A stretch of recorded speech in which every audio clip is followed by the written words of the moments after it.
வணக்கம் மக்களே. சித்தர் சிவவாக்கியர் பாடல்கள். பாடல் 41. வாயிலே குடித்த நீரை எச்சில் என்று சொல்லுறீர், வாயிலே குதப்பு வேதம் எனப்பட கடவதோ, வாயில் எச்சில் போகவென்று நீர்தனை குடிப்பீர்கள், வாயில் எச்சில் போன வண்ணம் வந்திருந்து சொல்லுமே.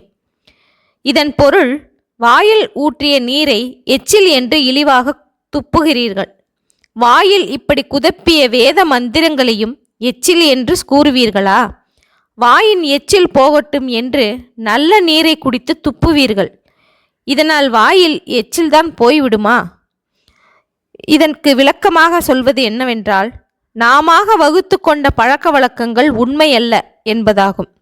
எவ்வளவு நீர் குடித்தாலும் எச்சில் வாயிலிருந்து போகாது, அது ஊறிக்கொண்டேதான் இருக்கும். அதுபோல கடவுள் உணர்வு நமக்குள் அடுத்தடுத்து தோன்றியபடியேதான் இருக்கும் என்கிறார் சிவவாக்கியர். ஓதுகின்ற வேதம் எச்சில், உள்ள மந்திரங்கள் எச்சில், மோதகங்கள் ஆனது எச்சில், பூதலங்கள் ஏழும் எச்சில், மாதிருந்த விந்தும் எச்சில், மதியும் எச்சில், ஒளியும் எச்சில், ஏதில் எச்சில் இல்லது இல்லை, இல்லை இல்லை இல்லையே. இந்த பாடல் 42வது பாடல்.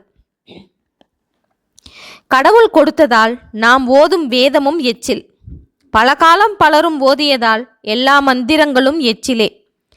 இறைவனுக்கு படைக்கப்படும் மோதகங்கள் எனப்படும் தின்பண்டங்கள் பலகாலம் செய்து வந்த பழக்கத்தால் அவையும் புதிதல்ல.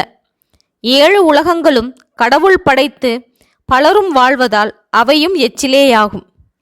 மாதர் உடலில் புகுந்த விந்துவும் தன் முன்னோரிடமிருந்து பிறப்பு மூலம் பெற்ற எச்சிலேயாகும். பலரும் கண்டு பழகிய நிலவும் பிற ஒளிகளும் எச்சிலே. இப்படி எச்சில் இல்லாதது எது? எதுவுமே இல்லை. ஆகவே பூஜை செய்யும் பொருளும் எச்சிலேயாகும். எனவே அகபூஜை மட்டும் தான் மட்டுமாக செய்வதால் அது மட்டுமே எச்சில் இல்லாதது என்கிறார் சிவவாக்கியர். பாடல் 43.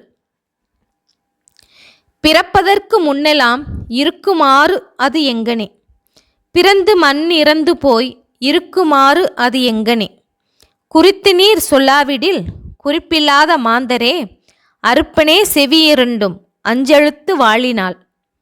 இதன் பொருள், ஒருவர் பிறப்பதற்கு முன்பு அவர் எங்கே இருந்தார்? மண்ணில் பிறந்து இறந்த பிறகும் அவர் எங்கே இருப்பார்? எந்த குறிப்பும் இல்லாத மனிதர்களே, இதை குறித்து சொல்வீர்களாக.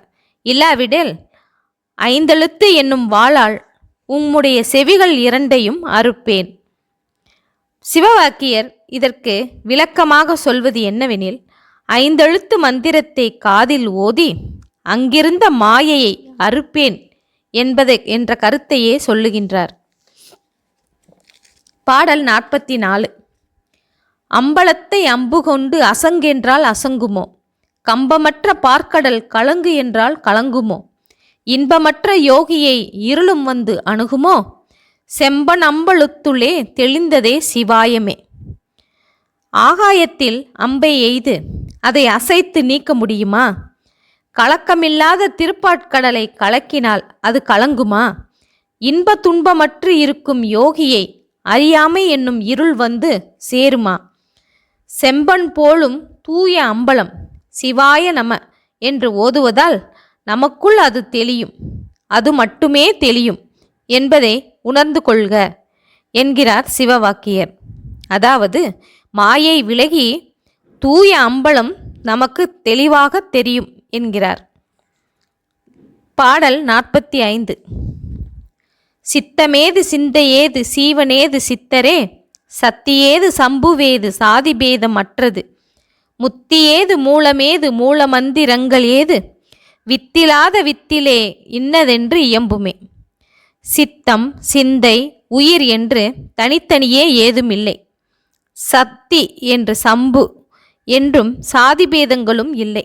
அதாவது சக்தி என்றும் சிவம் என்றும் சாதிபேதங்களும் இல்லை.